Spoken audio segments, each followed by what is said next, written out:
자, 오늘은 확률에 대해서 알아보도록 하겠습니다. 그래서 확률에 사용되는 여러 가지 용어들부터 정의를 하고 확률이 무엇인지 개념으로 한번 들어가 보도록 하겠습니다. 첫 번째, 동일한 조건에서 반복할 수 있고 그 결과가 우연에 의해서 결정되는 실험이나 관찰, 이런 것들을 우리는 시행이라고 합니다.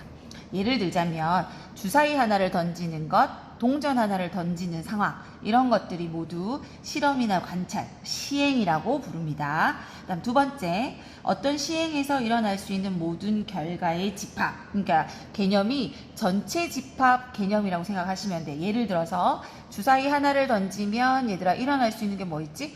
1, 2, 3, 4, 5, 6까지 일어날 수 있는 거지. 그 모든 걸 다 적어 놓은 거를 우리는 뭐라 하냐면 표본 공간이라는 단어를 씁니다. 처음 들어보죠? 다시, 어떤 시행을 했을 때 그 시행이 일어날 수 있는 모든 결과의 집합을 표본 공간이라고 합니다.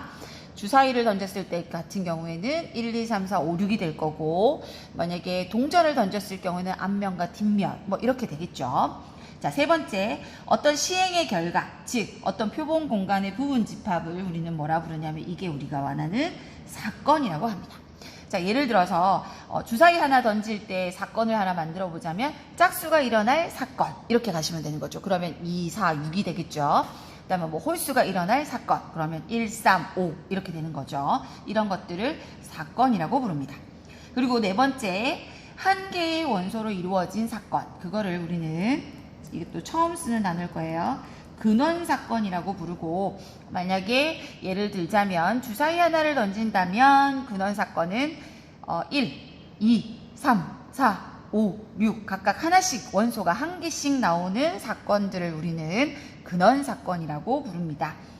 자, 여기까지 뭐 어렵진 않죠. 그 다음에 여기는 이제 5, 6, 7, 8은 근본 굉장히 중요한 단어들이니까 꼭 기억을 하셔야겠습니다. 자, 진행해 보겠습니다. 사건이 있는데 사건이 A 사건 또는 B가 일어날 사건, 이거는 조금 1학년 때 확률이라는 단어를 조금 접할 때 조금 배웠던 것 같습니다. 그래서 한번 복습해 보겠습니다. 자, 단어에 또는이라는 말에 동그라미 치시고 A 또는 B가 일어나는 사건, 예를 들어서 짝수이거나 홀수일 사건, 이렇게 들어가는 거죠. 짝수 또는 홀수일 사건, 이렇게 되는 경우가 이런 경우인데, 이런 경우는 우리가 합사 또는이라는 단어가 쓰이는 경우를 합사건이라고 부르고, 기호로는 우리가 집합에서 배웠던 기호와 동일하겠습니다. 그래서 A 합집합 B라고 표현합니다. 자, 두 번째, A와 B가 동시에라는 말 단어에 동그라미 치시고, 동시에라는 말은 연속해서 A와 B가 연속해서 일어난다는 의미이고, 이런 사건을 우리는 곱사건이라고 부르고, 기호로는 A 교집합 B라고 표현한다고 배운 적이 있습니다. 그 다음에 7번, 7번을 보시면 두 사건 A, B가 자 갑니다. 동시에 일어나지 않는다. 동시에 일어나지 않는다는 건 결코 두 개가 겹쳐서 일어나지 않는다는 거죠. 그러면 A 교집합 B가 얘들아 뭐인 경우에 하나도 일어나지 않는다는 건 A 교집합 B가 공집합일 때의 상황을 얘기하고, 그런 A와 B의 상황을 우리는 무슨 사건이라고 부르면 배반 사건이라고 부릅니다. 즉 예를 들어서 주사위 하나를 던진다. 그럼 짝수가 일어나는 건 2, 4, 6이잖아. 근데 홀수가 일어날 건 1, 3, 5야. 그럼 두 개는 절대 겹쳐서 일어날 원소가 하나도 없죠. 이런 사건을 A와 B는 무슨 사건이라고 부른다? 배반 사건이라고 부릅니다.